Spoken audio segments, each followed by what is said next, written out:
Is Tuesday, September 2nd, and it is the meeting of the Berlin Board of Health being conducted via Zoom. Any and all parties who wish to speak will be allowed that opportunity. This meeting is also being recorded for review in the future by anyone who so wishes. With that, we can get started. John might have to unmute his microphone, Paul. Thank you. There it goes. Thank you, John. I thought I had heard him. Anyhow, for discussion on the agenda, 155 Coburn. Yeah, I was supposed to have a plan and variance request letter for tonight, and I haven't seen it yet. I thought I would have seen it this morning. I spoke to the proponent on Thursday, and they were going to leave it in the green drop box. Unless that box hadn't been checked, I didn't see it in the Board of Health inbox today. So Okay. probably next meeting. All right. 28 Priest Road. Yeah, that is a proposed geothermal well. They're proposing 3 400-foot boreholes. It's going to be closed loop, and I just always like to bring these to the board in case there's any questions. I do have a sketch that I just received today. I didn't have a chance to get it to Val to screen share, but the proposed boreholes are way above the state minimum offsets to property line, potable well, and septic components. Oh, so there were 3 400-foot wells? Yeah. Well, they call them boreholes because ultimately they're filled. Yeah, they're not wells, right? Yeah. Yep. They do need a well permit, but technically they're boreholes. Yep. Yeah. Now, do we have any kind of mechanism, Billy, to keep them as geothermals in the future? I mean, is there something they have to do to make sure that they're not, eventually? Well, in a closed loop, they're not open. Once they install their tubing with their glycol, whatever it is, they're packed with material. So it's not like an open, like if it was a open loop well, then yes, then it could be a well that could produce water. But these closed loops, once they're installed, it just becomes an underground system that's kind of sealed. Closed loop, technically it's just that material running through those pipes within the borehole to get to that consistent temperature. It's like a baseboard hydronic system that is not open to anything. It just keeps circulating amongst the boreholes. Yeah. Correct. Okay. No problem. Okay, 32 Autumn Ridge. Yeah, I don't know if I had mentioned that to the board last meeting. This is a property that has a main house and like a detached living unit, and this is actually the owner of the property calling about the tenant at the detached unit not getting rid of their trash in a timely manner. So I did do a plain view inspection through the garage door, and trash had accumulated, odor and flies were present, so I actually issued an order to the tenant. I don't know that we've got the return receipt back, and I haven't heard from the owner, so it may have taken care of itself. But again, I'll keep the board posted. Okay. Sounds like the landlord needs to deal with his requirements. Yeah. Okay, permits. 2 on Randall Road. Yeah, did not receive the plans, so those will bump to next meeting. Okay. Title V inspections, 106 to 112 Dudley. Yeah, that's a pass. The report does recommend that they remove brush that's growing over the leach area. My hope is that, the condo association that's having these inspections done every 3 years is reading them and should be taking care of that brush. Right. Bill, offhand, do you know how many units that involves, 106 to 112? It's 4 duplexes. Okay, 4 so you'd have duplexes. 106, 108, 110, 112, so the evens. Yep. Okay. It's actually, I'm sorry, It's two duplexes, so it's 4 2-bedroom units. Two different, two separate buildings, each a duplex. Yep. Okay, Now, are those the only ones we require, Billy, or is there more that do that, No, annual? that whole project, if we get them, right, they're on a cycle. They should be on a 3-year cycle plus or minus. So yeah, we see those Yeah. on a regular basis. And the deal there is when they're on a 3-year cycle, they don't have to do one each time a unit sells. They just stay on that 3-year cycle. Correct. okay, okay. Okay, thank you. The next item I have, I don't know if this one will go to you, Bill, for any input, and that's in the Neshoba pension situation. Anything you can illuminate us on? Haven't heard any new news. I know Jim had asked for TAs to write letters of support, so I think I had seen something from Yeah. Okay, Kristen. Again, just they've been trying to address this for probably a decade or more. right, right. Wow. Okay, that's stuff on the agenda, unless I'm missing something. I've got a couple other things. John, any update on your efforts and discussions with the fire chief and eye wash stations, et cetera, stuff that you've been starting to dig into?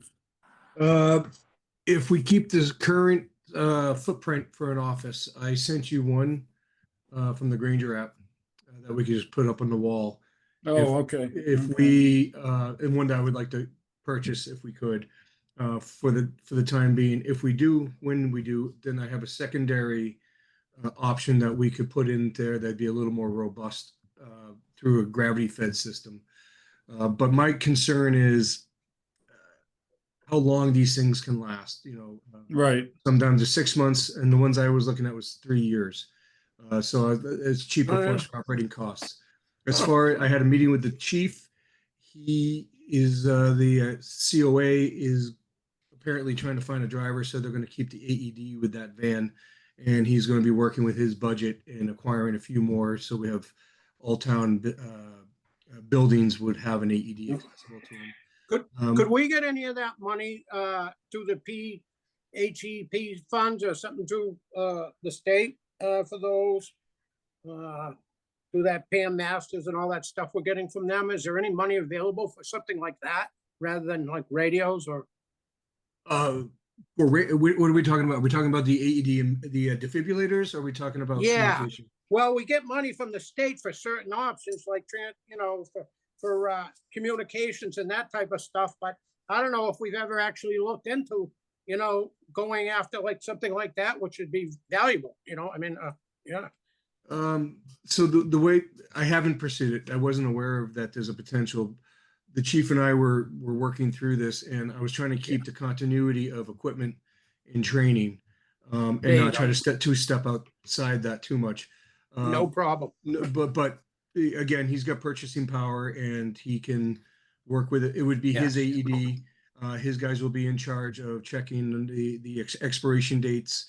There'll be a first in bag, or I'm sorry, a first aid bag that will be worked through with the fire department. So again, we don't have to keep a supply at hand at the BOH, and Perfect. they'll do the inspections on it. And then there's also going to be classes that I'm going to have Stan and the rest of the transfer station employees go through, which is a first aid, CPR, which will get them Okay. AED certified, and then they be able to do everything from eye washing to treatments and everything else. So right now it's a hurry up and wait situation. We have it, and now we just have to work through the next process. super. Well, Yeah. thanks for pursuing it. It's long overdue down there. Thank you, so John. You're welcome, guys. My pleasure. Making progress. Couple transfer station items. Highway is gonna be giving us 4 concrete blocks to start. 2 in front of each compactor, so we can avoid people being hit by vehicles backing up. They're not gonna Mowed move over. concrete block very far, so that's a safety thing. Also, I've let I've contacted CMRK, who is our textile recycler, and they are more than happy to take what we purge from the take it or leave it shed, household goods and so forth. They just have to be put in a box with the flaps closed, and they'll pick it up when they pick up the textiles. And that's something up until now, when the volunteers have purged the take it or leave it, it's just gone into the trash. So we've been paying to get rid of it. So now we will just be frankly giving it away, which is a plus on the accounting side. So, and Dennis and everybody is aware of that. They are corralling boxes that people are throwing away and from whatever other source is possible to box things up. Very And good. I finally made contact. Well, a couple things. I asked Val to reach out to Devon's relative to their hazardous waste. She did, and fundamentally, this is the response we got. There's a capital investment payable over 2 years right now of $5,870 to access their facility.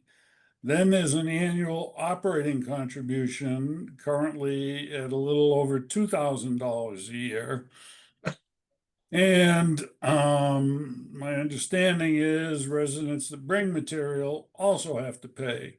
So this is, I don't know, I think it's kind of a prohibitive relationship.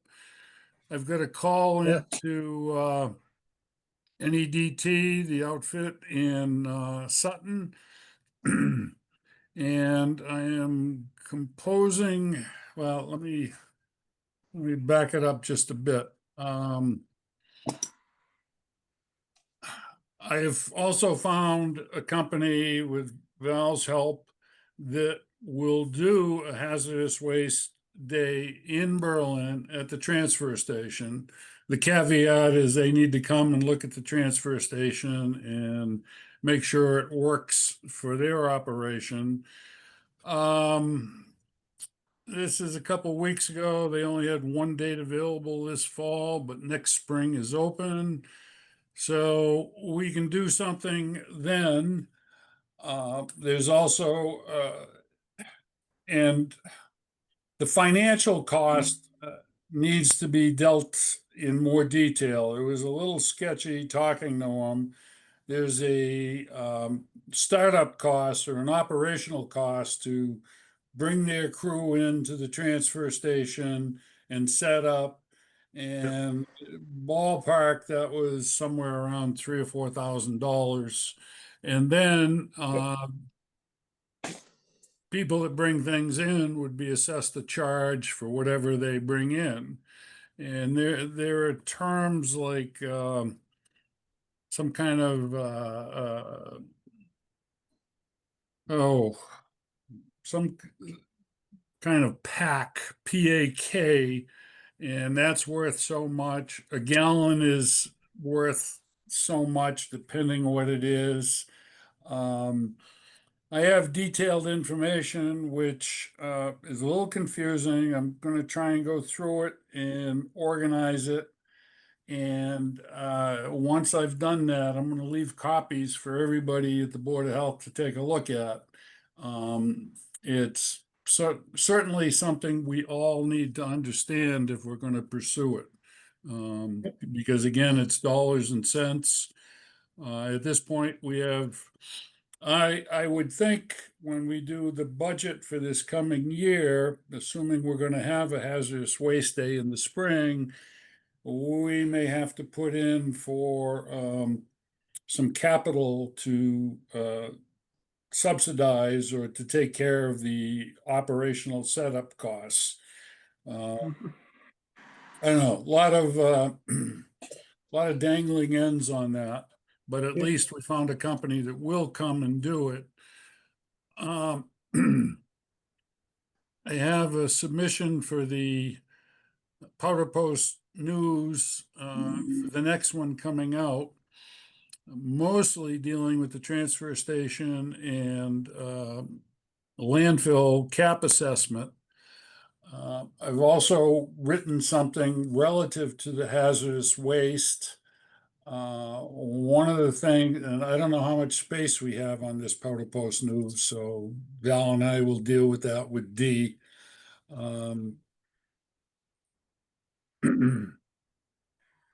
We may also include just a suggestion to residents that until we are able to have a hazardous waste day, that they might want to reach out to their neighbors, cousins, whatever, and do a carpool thing to the Sutton operation, which is really clean and easy to deal with. Yes, it's 31 miles. It's all highway. It's 35 to 40 minutes to get there. Once you're there, it's 15 minutes, 20 minutes. It was really easy when Stan and I made a run with hazardous waste from the transfer station. And people will always complain about the mileage, and I get that.